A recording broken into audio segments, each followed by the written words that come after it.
Saludamos cordialmente al economista Osvaldo Erazo. Él es director ejecutivo de la Cámara de Distribuidores de Derivados de Petróleo a nivel nacional. Se anuncia ya, a partir de este sábado, un nuevo precio para la gasolina súper en Ecuador, que es la gasolina cuyo precio está liberado.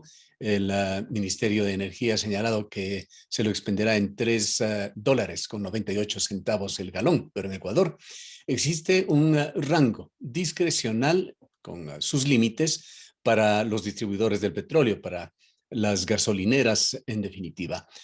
¿Cómo se maneja esto, economista Erazo, y qué significa un precio que con seguridad, por lo menos en algunos sitios, superará esa barrera de los $4? Don Gustavo, un cordial saludo.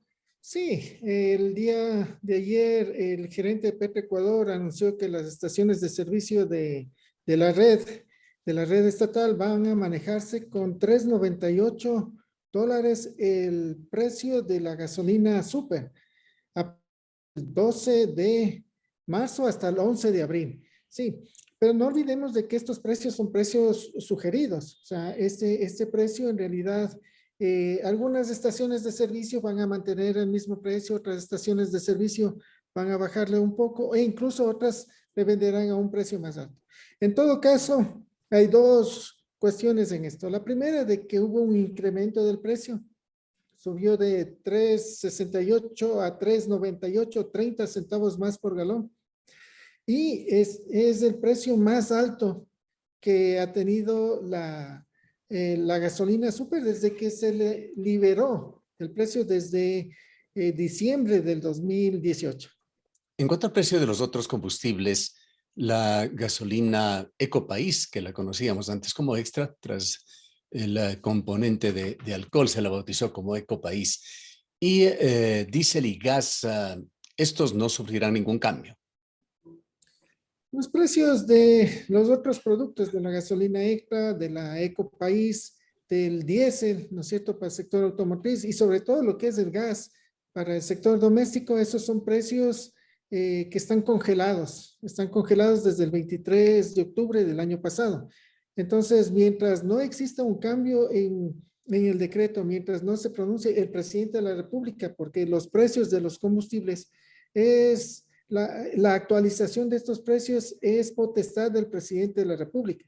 Entonces, mientras el presidente de la República no actualice los precios, se mantendrán esos precios congelados y en buena hora, porque por ejemplo la gasolina, en este momento estaríamos hablando de una gasolina de $2.90 en todo caso, en buena hora para el bolsillo del consumidor, pero en cambio el fisco sigue incrementando, mejor dicho, sigue incrementando así el subsidio, pero también hay que tener en cuenta de que mientras siga manteniéndose esta política de congelamiento, va a ser difícil de que se pueda importar desde el sector privado los combustibles y se pueda mejorar la calidad de los mismos.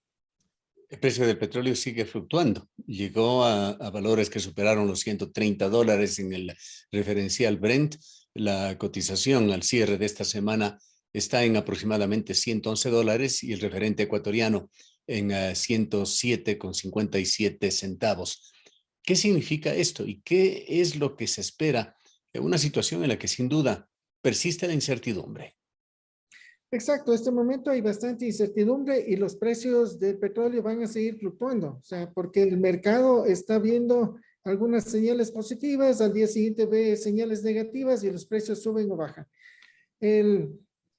Como usted dice, los precios llegaron a 125, que superaron los precios del 2014, ¿no es cierto? En el 2014 llegaron los precios máximos a $115. ¿Por qué subieron a $115 en el 2014? Fue porque hubo una guerra civil en Ucrania. Sí, o sea, coincidentemente el motivo fue Ucrania y le derrocaron al presidente prorruso y después vino la toma de la península de Crimea. Entonces, eso fue lo que generó que el precio llegue a $115 en el 2014. El precio máximo nominal que ha tenido el petróleo es el que se registró en el 2008. En el 2008 se llegó a 145, $147 el precio del petróleo. Y eso fue porque hubo no olvidemos lo de las consecuencias del huracán Katrina, ¿no es cierto?, que golpeó duramente lo que fue el Golfo y las refinerías de Estados Unidos. El precio Y más alto histórico, que obligó ese fue el además al precio. desarrollo de nuevas tecnologías como el fracking.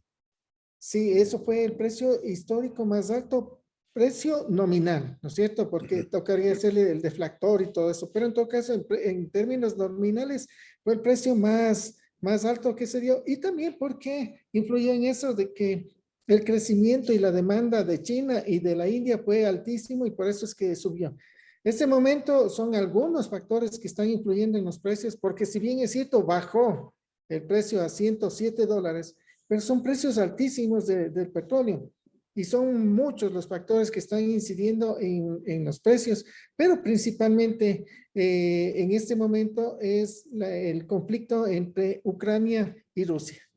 ¿Tiene idea usted, economista Erazo, en las circunstancias actuales, cuánto significa el subsidio del gobierno en los otros combustibles, exceptuando, por supuesto, la gasolina super? Bueno, según la tabla de subsidios de Petroecuador, por ejemplo, el diésel para el sector automotriz, el diésel 2 está en 90 centavos por galón. Sí, mañana que tendremos nuevos precios, Petroecuador actualizará esta tabla de subsidios y muy seguramente mañana en la nueva tabla aparecerá de que el subsidio del diésel estará cerca del dólar por galón. En lo que se refiere a la gasolina extra, está en 34 centavos y la extra con etanol está en 42 centavos por galón. Que, como le digo, ya mañana en la nueva tabla, ahí saldrá de que el subsidio está mayor. ¿Por qué? Porque los precios están congelados y los precios del petróleo y los precios de los combustibles internacionales están subiendo. ¿Por qué? Porque y eso nos afecta porque somos deficitarios en la producción de combustibles. Tenemos que estar importando en promedio un 70% del combustible que utilizamos. Y en las gasolinas principalmente, nosotros el año pasado importamos el 63.7% de las gasolinas que consumimos aquí en el país. ¿Nos puede comentar sobre esta situación que a nivel global está afectando, que incluso ha puesto en duda ciertos paradigmas nuevos, como el hecho de que el mundo tiene que transitar hacia las energías renovables, ir dejando los derivados del petróleo, los combustibles fósiles? Esto, desde un punto de vista estratégico, ha resultado contraproducente para Europa, que ha dejado que Rusia tenga la sartén por el mango en temas energéticos y hoy lo está reconsiderando. ¿Qué va a pasar si es que ha podido usted analizar algo, conocer los análisis de expertos que fluyen en estos días sobre el futuro del petróleo? El año pasado, por noviembre, se reunió la COP26, ¿no es cierto?, en Glasgow. Y la ONU motivó a que los países, no solo que participen en la COP26, sino que también hizo un llamado a través de una propaganda donde aparecía un dinosaurio de nombre Francis. Y él salió en esa propaganda y él decía de que era necesario de que tome conciencia el mundo sobre el cambio del clima, ¿no es cierto? Y decía de que él no entendía cómo es que existan subsidios a los combustibles. Él decía, es como que nosotros los dinosaurios estuviésemos subsidiando a los meteoritos que vienen hacia el planeta. O sea, estamos subsidiando una catástrofe climática ambiental. Y en lo que se refiere específicamente a lo del petróleo, hay que analizarla en conjunto con lo que pasó con los otros productos desde junio del año pasado. En junio y del año pasado ya se hablaba de una crisis energética mundial. O sea, el gas natural triplicó su precio ya en junio del año pasado. El carbón, el carbón también triplicó su precio el año pasado, ¿sí? ¿Y esto qué consecuencias tuvo? Consecuencias de que la electricidad en Europa se triplicó Y no solo que se triplicó, sino que en ciertos países incluso se cuadriplicó el precio de la electricidad el año pasado. Se está Entonces, batiendo récords en Europa en costos de energía sí. eléctrica en particular. Entonces ya se hablaba de una crisis energética ya global, ya desde mediados del año pasado. O sea, no es una cuestión nueva lo que está pasando esto. Y obviamente esto influyó en los precios del petróleo, porque hay industrias que obviamente, como el precio del gas natural está tan caro, empezaron a una migración al uso de maquinaria que utilice el petróleo o sus derivados. Y por eso es que este momento también ese es otra de lo que está influyendo en el incremento de la demanda Claro. de petróleo, ¿cierto? Hay ciertos combustibles incluso más sucios como el carbón que se está recuperando. El carbón, ese tiene un asunto particular. En la COP26 ya estaba listo la declaración en la cual ya invitaban al planeta para que deje de utilizar el carbón. Pero cambiaron en última instancia y hacen un llamado, una invitación para que paulatinamente vayan disminuyendo el uso del carbón.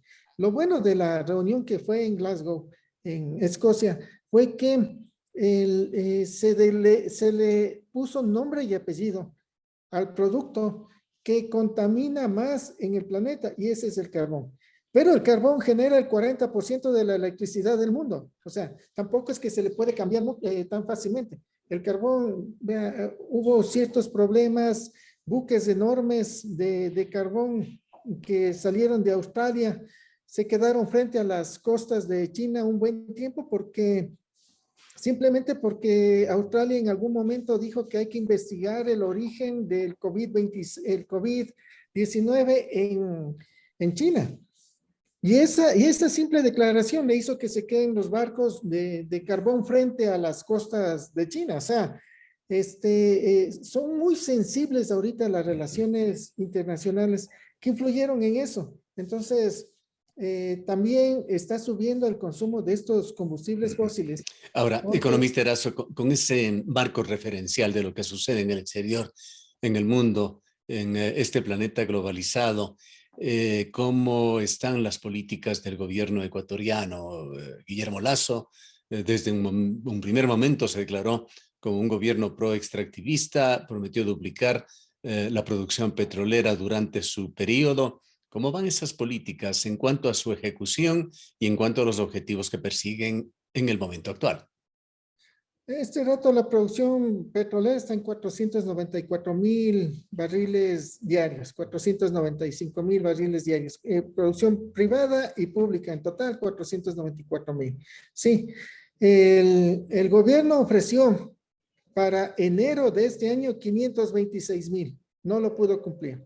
Y ayer en las declaraciones del gerente de Petroecuador, ya no hablan del 1,000,000 de barriles diarios al 2025, sino que al 2024 llegarán a 800,000 barriles diarios, ¿no es cierto? Entonces, como que Esto, ya esto como aspiración. están bajando ya las expectativas, no pudieron cumplir 526,000 en enero y nos dicen 800,000 para después. E incluso hay que tener en cuenta de que quien está al frente de la política energética del país es el que también estaba al frente de Petroamazonas, el que manejaba la producción petrolera, y ahí ya ofrecieron incrementar la producción petrolera. Antes no pudieron hacerlo, ¿y qué nos hace pensar de que ahora sí lo van a poder hacer? Entonces, y hay que tener en cuenta también de que cuando se está hablando de la política petrolera no es solo la extracción petrolera, sino tiene todo que ver, todo lo que es la infraestructura petrolera, todo lo que es el transporte, los oleoductos, para que después no están diciendo de que se paralizó el oleoducto por culpa de la piedra. Se cayó una piedra, la culpa fue de la piedra. Después de eso hubo mucha lluvia y hubo mucho lodo, entonces la culpa fue del lodo.